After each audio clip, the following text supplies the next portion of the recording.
कार्यक्रम स्थल से और कार्यक्रम स्थल पर इस वक्त प्रधानमंत्री नरेंद्र मोदी पहुंच चुके हैं, जहां पर अब से कुछ ही देर में उनको अवार्ड से नवाजा जाएगा। लोकमान्य तिलक राष्ट्रीय पुरस्कार समारोह में उपस्थित आदरणीय प्रधानमंत्री जी नरेंद्र मोदी जी, आपका मैं विनोद सातो विनम्रता पूर्वक स्वागत करता हूं।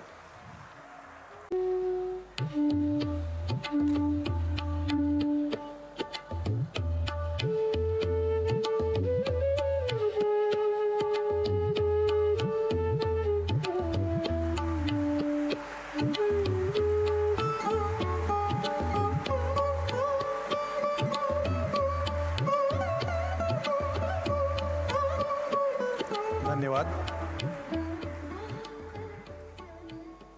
लोकमान्य तिलक स्मारक ट्रस्ट के अध्यक्ष डॉक्टर दीपक तिलक जी से विनम्र निवेदन है कि वे सम्माननीय प्रधानमंत्री जी का लोकमान्य तिलक जी ने लिखा हुआ श्रीमद् भगवद गीता रहस्य का गुजराती भाषा में किया हुआ अनुवादित ग्रंथ भेंट देकर स्वागत करें।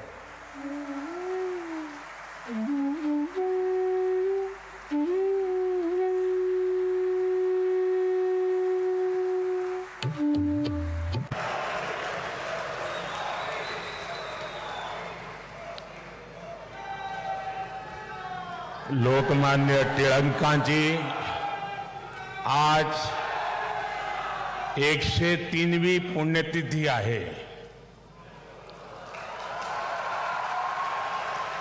देशाला अनेक महानायक देण्याच्या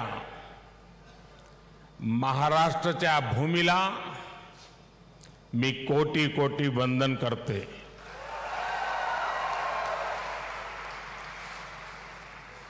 कार्यक्रम में उपस्थित आदरणीय श्री शरद पवार जी, राज्यपाल श्रीमान रमेश बैस जी, महाराष्ट्र के मुख्यमंत्री श्रीमान एकनाथ शिंदे जी, उप मुख्यमंत्री श्रीमान देवेंद्र फडणवीस जी, उप मुख्यमंत्री श्रीमान अजीत पवार जी,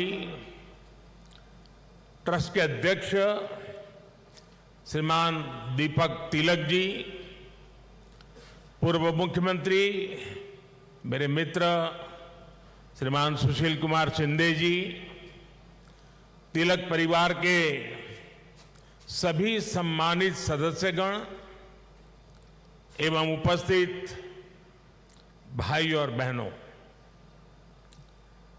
आज का ये दिन मेरे लिए बहुत अहम है। मैं यहां आकर जितना उत्साहित हूं उतना ही भावुक भी हूं। आज हम सब के आदर्श और भारत के गौरव बाल गंगाधर तिलक जी की पुण्यतिथि है। साथ ही आज अन्ना भाऊ साठे जी की जन्म जयंती भी है। लोकमान्य तिलक जी तो हमारे स्वतंत्रता इतिहास के माथे के तिलक है।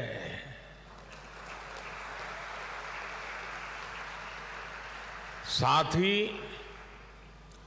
अन्ना भाऊ ने भी समाज सुधार के लिए जो योगदान दिया वह अप्रतिम है और साधारण है।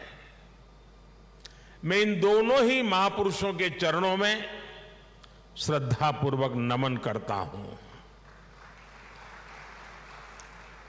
आज या महत्वाचा दिवशी मला पुण्याच्या या पावन भूमीवर महाराष्ट्राच्या धर्तीवर येण्याची संधी मिळाली, हे माझे भाग्य आहे।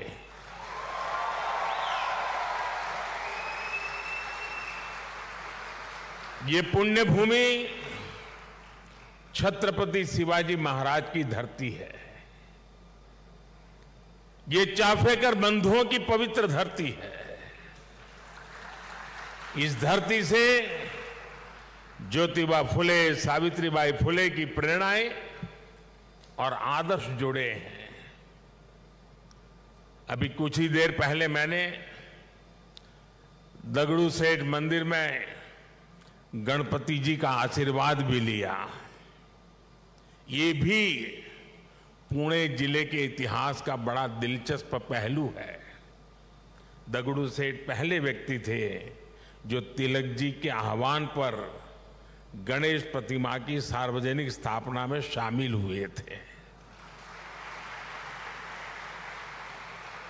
मैं इस धरती को प्रणाम करते हुए इन सभी महान विभूतियों को श्रद्धापूर्वक नमन करता हूं।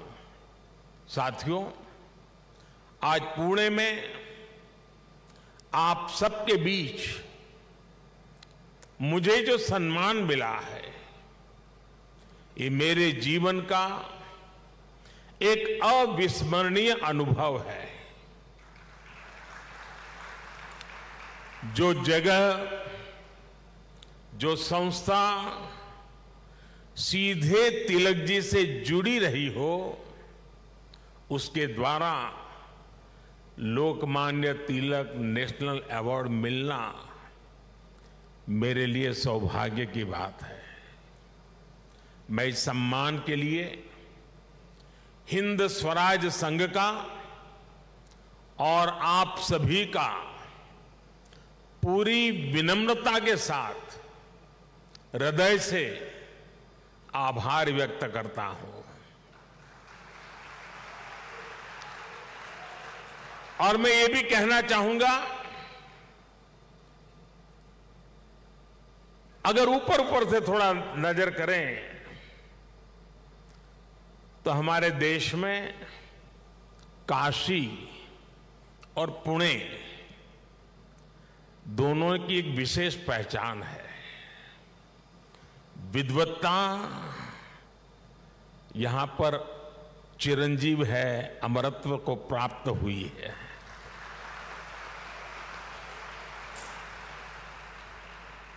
और जो पुणे नगरी विद्वत्ता की दूसरी पहचान हो, उस भूमि पे सम्मानित होना जीवन का इससे बड़ा कोई गर्व और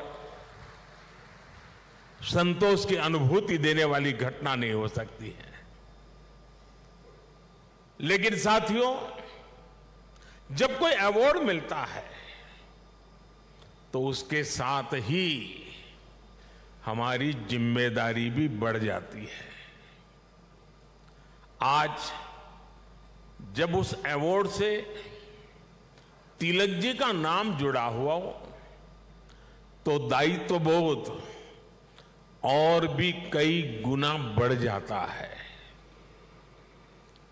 मैं लोकमान्य तिलक नेशनल अवार्ड को 140 करोड़ देशवासियों के चरणों में समर्पित करता हूं।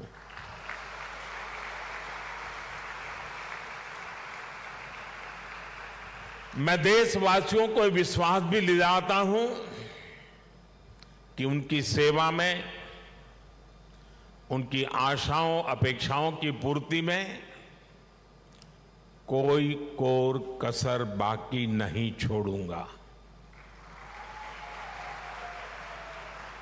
जिनके नाम में गंगाधर हो, उनके नाम पर मिले इस अवार्ड के साथ जो धनराशि मुझे दी गई है, वो भी गंगा जी को समर्पित कर रहा हूं। मैंने पुरस्कार राशि नमामि गंगे परियोजना के लिए दान देने का निर्णय लिया है। साथियों, भारत की आजादी में लोकमान्य तिलक की भूमिका को, उनके योगदान को कुछ घटनाओं और शब्दों में नहीं समेटा जा सकता है। तिलक जी के समय और उनके बाद की स्वतंत्रता संग्राम से जुड़ी जो भी घटनाएं और आंदोलन हुए, उस दौर में जो भी क्रांतिकारी और नेता हुए, तिलक जी की छाप सब पर थी, हर जगह थी। इसलिए खुद अंग्रेजों को भी तिलक जी को the father of the Indian unrest कहना पड़ा था। तिलक जी ने भारत के स्वतंत्रता आंदोलन की पूरी दिशा ही बदल दी थी। जब अंग्रेज कहते थे कि भारतवासी देश चलाने के लायक नहीं है, तब लोकमान्य तिलक ने कहा कि स्वराज्य हमारा जन्मसिद्ध अधिकार है। अंग्रेजों ने धारणा बनाई थी कि भारत की आस्था, संस्कृति, मान्यताएं, ये सब पिछड़ेपन का प्रतीक है। लेकिन तिलक जी ने इसे भी गलत साबित किया। इसलिए भारत के जनमानस ने न केवल खुद आगे आकर तिलक जी को लोकमान्यता दी, बल्कि लोकमान्य का खिताब भी दिया। और जैसा अभी दीपक जी ने बताया, स्वयं महात्मा गांधी ने उन्हें आधुनिक भारत का निर्माता भी कहा। हम कल्पना कर सकते हैं कि तिलक जी का चिंतन कितना व्यापक रहा होगा, उनका विजन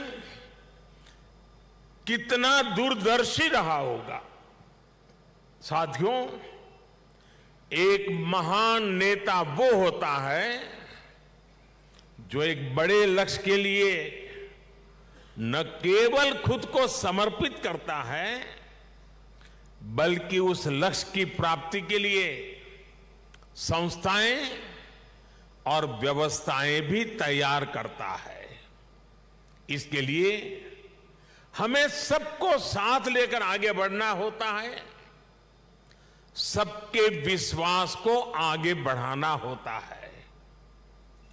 लोकमान्य तिलक के जीवन में हमें ये सारी खूबियां दिखती हैं। उन्होंने अंग्रेजों ने जब उन्हें जेल में डाला, उन पर अत्याचार हुए, उन्होंने आजादी के लिए त्याग और बलिदान की पराकाष्ठा की। लेकिन साथ ही उन्होंने टीम स्पिरिट के, सहभाग और सहयोग के अनुकरणीय उदाहरण भी पेश किए। लाला लाजपत राय और बिपिन चंद्र पाल के साथ उनका विश्वास, उनकी आत्मीयता भारतीय स्वतंत्रता संग्राम का स्वर्णिम अध्याय है। आज भी जब बात होती है तो लाल, बाल, पाल के तीनों नाम एक त्रिशक्ति के रूप में याद किए जाते हैं। तिलक जी ने उस समय आजादी की आवाज को बुलंद करने के लिए पत्रकारिता और अखबार की अहमियत को भी समझा। अंग्रेजी में तिलक जी ने, जैसा शरद राव ने कहा, द मराठा साप्ताहिक शुरू किया। मराठी में गोपाल गणेश अगरकर और विष्णु शास्त्री चिपलुंकर जी के साथ मिलकर उन्होंने केसरी अखबार शुरू किया। 140 से भी ज्यादा समय से केसरी अनवरत आज भी महाराष्ट्र में छपता है, लोगों के बीच पढ़ा जाता है। ये इस बात का सबूत है कि तिलक जी ने कितनी मजबूत नींव पर संस्थाओं का निर्माण किया था। साथियों, संस्थाओं की तरह लोकमान्य तिलक ने परंपराओं को भी पोषित किया। उन्होंने समाज को जोड़ने के लिए सार्वजनिक गणपति महोत्सव की नींव डाली। उन्होंने छत्रपति शिवाजी महाराज के साहस और आदर्शों की ऊर्जा से समाज को भरने के लिए शिव जयंती का आयोजन शुरू किया। ये आयोजन भारत को सांस्कृतिक सूत्र में पिरोने के अभियान भी थे और इनमें पूर्ण स्वराज की संपूर्ण संकल्पना भी थी। यही भारत की समाज व्यवस्था की खासियत रही है। भारत ने हमेशा ऐसे नेतृत्व को जन्म दिया है जिसने आजादी जैसे बड़े लक्ष्यों के लिए भी संघर्ष किया और सामाजिक बुराइयों के खिलाफ नई दिशा भी दिखाई। आज की युवा पीढ़ी के लिए यह बहुत बड़ी सीख है। भाइयों और बहनों, लोकमान्य तिलक इस बात को भी जानते थे कि आजादी का आंदोलन हो या राष्ट्र निर्माण का मिशन, भविष्य की जिम्मेदारी हमेशा युवाओं के कंधों पर होती है। वो भारत के भविष्य के लिए शिक्षित और सक्षम युवाओं का निर्माण चाहते थे। लोकमान्य में युवाओं की प्रतिभा पहचानने की जो दिव्य दृष्टि थी, इसका एक उदाहरण हमें वीर सावरकर से जुड़े घटनाक्रम में मिलता है।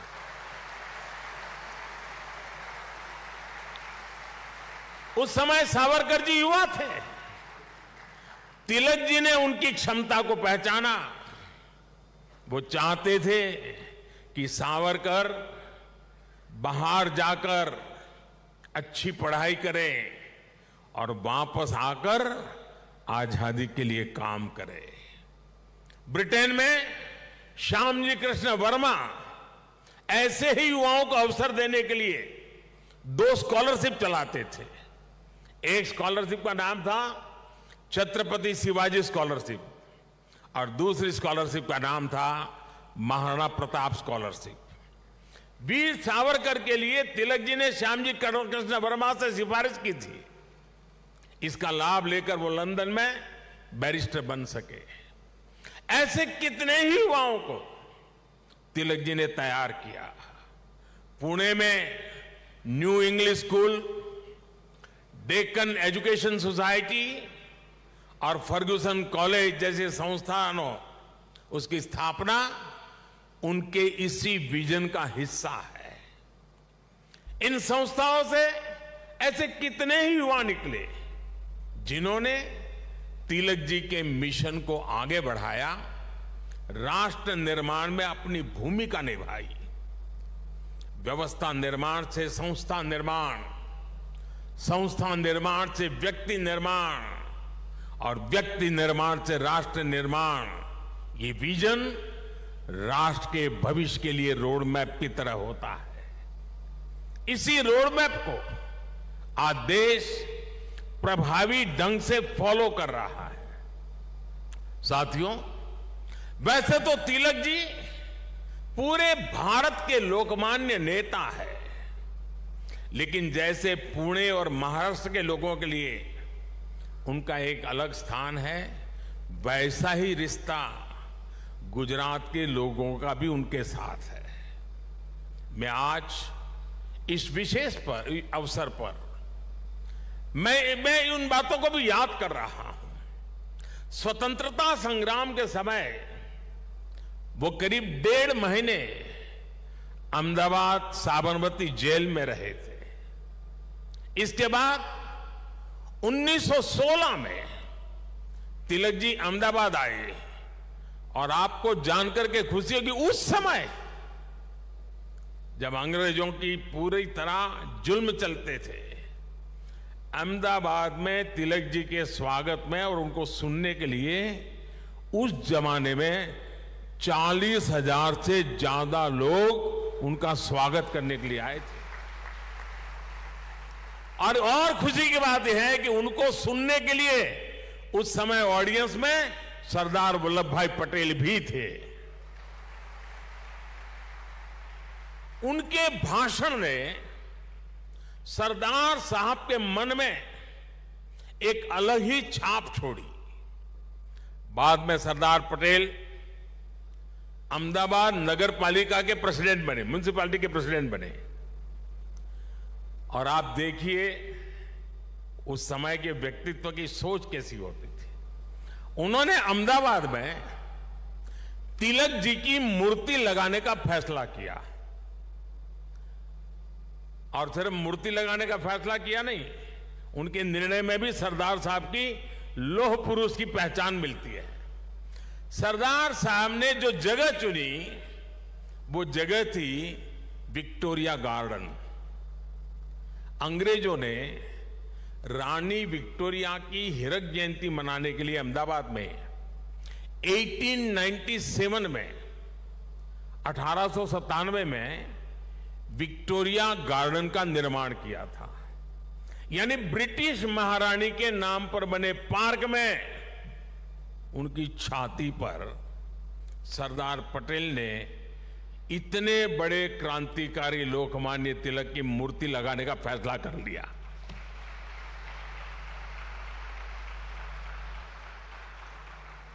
और उस समय सरदार साहब पर इसके खिलाफ कितना ही दबाव पड़ा, उन्हें रोकने की कोशिश हुई, लेकिन सरदार तो सरदार थे। सरदार ने कह दिया वो अपना पद छोड़ देना पसंद करेंगे, लेकिन मूर्ति तो वहीं पर लगेगी।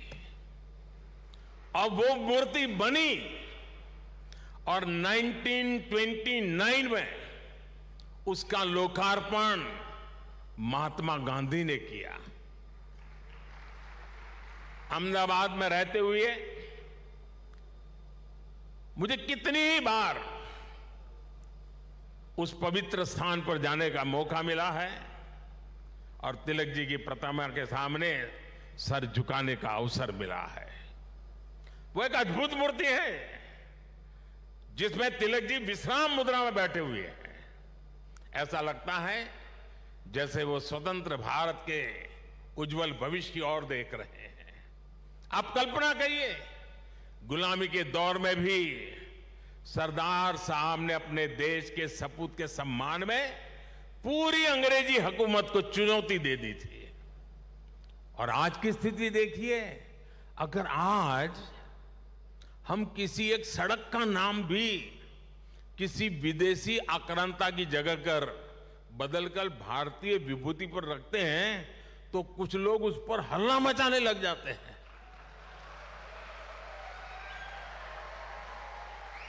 उनकी नींद खराब हो जाती है। साथियों, ऐसा कितना ही कुछ है जो हम लोकमान्य तिलक के जीवन से सीख सकते हैं। लोकमान्य तिलक गीता में निष्ठा रखने वाले व्यक्ति थे। वो गीता के कर्मयोग को जीने वाले व्यक्ति थे। अंग्रेजों ने उन्हें रोकने के लिए उन्हें भारत के दूर पूरब में मांडले की जेल में डाल दिया, लेकिन वहां भी तिलक जी ने गीता का अपना अध्ययन जारी रखा। उन्होंने देश को हर चुनौती से पार पाने के लिए गीता रहस्य के जरिए कर्मयोग की सहज समझ दी, कर्म की ताकत से परिचित करवाया। साथियों, बाल गंगाधर तिलक जी के व्यक्तित्व के एक और पहलू की तरफ मैं आज देश के युवा पीढ़ी का ध्यान आकर्षित करना चाहता हूं। तिलक जी की एक बड़ी विशेषता थी कि वो लोगों को खुद पर विश्वास करने के बड़े आग्रही थे और करना सिखाते थे। वो उन्हें आत्मविश्वास से भर देते थे। पिछली शताब्दी में जब लोगों के मन में ये बात बैठ गई थी कि भारत गुलामी की बेड़ियां नहीं तोड़ सकता, तिलक जी ने लोगों को आजादी का विश्वास दिया। उन्हें हमारे इतिहास पर विश्वास था, उन्हें हमारी संस्कृति पर विश्वास था, उन्हें अपने लोगों पर विश्वास था, उन्हें हमारे श्रमिकों उद्यमियों पर विश्वास था, उन्हें भारत के सामर्थ्य पर विश्वास था। भारत की बात आते ही कहा जाता था यहां के लोग ऐसे ही हैं, हमारा कुछ नहीं हो सकता। लेकिन तिलक जी ने हीन भावना के इस मिथक को तोड़ने का प्रयास किया, देश को उसके सामर्थ्य का विश्वास दिलाया। साथियों, अविश्वास के वातावरण में देश का विकास संभव नहीं होता। कल मैं देख रहा था, पुणे के ही एक सज्जन श्रीमान मनोज पोचाट जी ने मुझे एक ट्वीट किया है। उन्होंने मुझे 10 साल पहले की मेरी पुणे यात्रा को याद दिलाया है।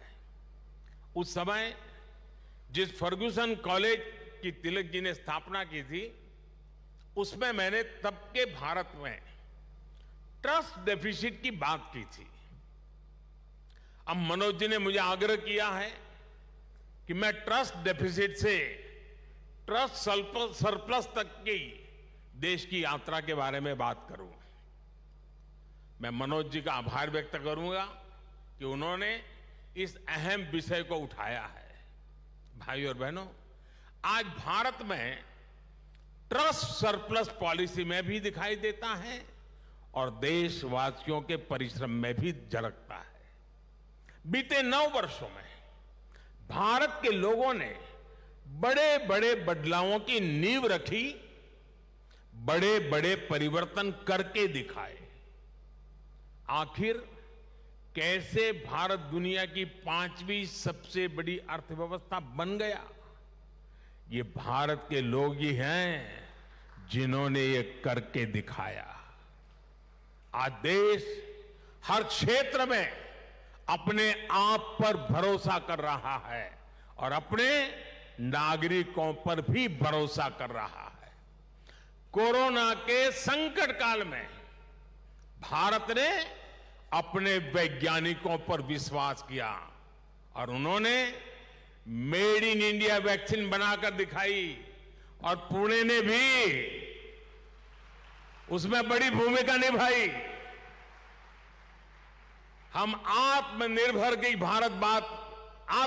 भारत की बात कर रहे हैं क्योंकि हमें विश्वास है कि भारत ये कर सकता है।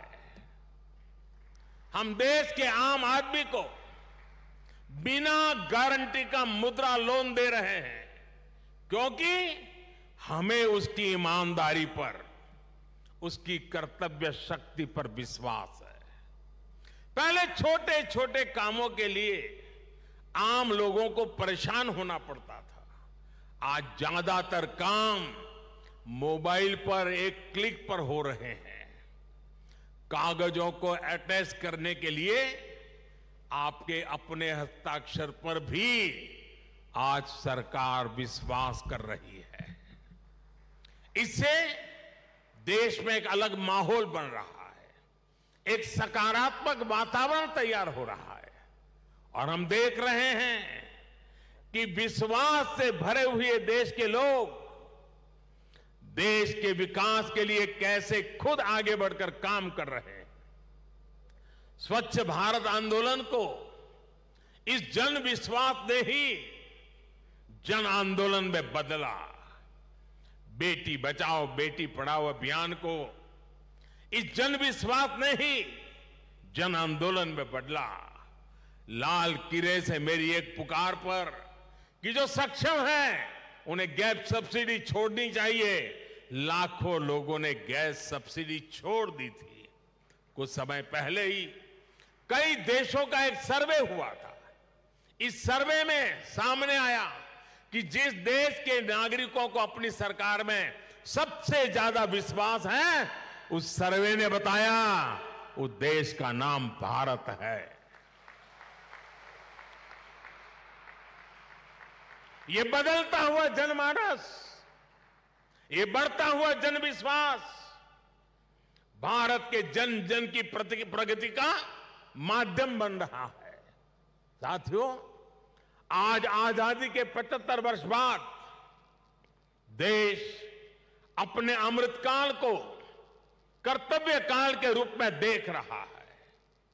हम देशवासी अपने अपने स्तर से देश के सपनों और संकल्पों को ध्यान में रखकर काम कर रहे हैं। इसलिए आज विश्व भी भारत में भविष्य देख रहा है। हमारे प्रयास आज पूरी मानवता के लिए एक आश्वासन बन रहे हैं। मैं मानता हूं कि लोकमान्य आज जहां भी उनकी आत्मा होगी वो हमें देख रहे हैं, हम पर अपना आशीर्वाद बरसा रहे हैं। उनके आशीर्वाद से, उनके विचारों की ताकत से हम एक सशक्त और समृद्ध भारत के अपने सपने को जरूर साकार करेंगे। मुझे विश्वास है हिंद स्वराज संघ तिलक के आदर्शों से जन जन को जोड़ने में इसी प्रकार आगे आकर के अहम भूमिका निभाता रहेगा। मैं एक बार फिर इस सम्मान के लिए आप सभी का आभार प्रकट करता हूं। इस धरती को प्रणाम करते हुए, इस विचार को आगे बढ़ाने में जुड़े हुए सबको प्रणाम करते हुए मैं मेरी वाणी को विराम देता हूं। आप सबका बहुत बहुत धन्यवाद।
मागच्या पिढीच्या परंपरा आणि पुढच्या पिढीच्या अपेक्षा यांना एकाच छताखाली एकत्र आणणाऱ्या तुमच्या मनातल्या घराला भेट द्या। रिडेव्हलपमेंट क्षेत्रातलं कोथरूड मधलं सगळ्यात विश्वसनीय नाव बढेकर ग्रुप, नाते विश्वासाचे।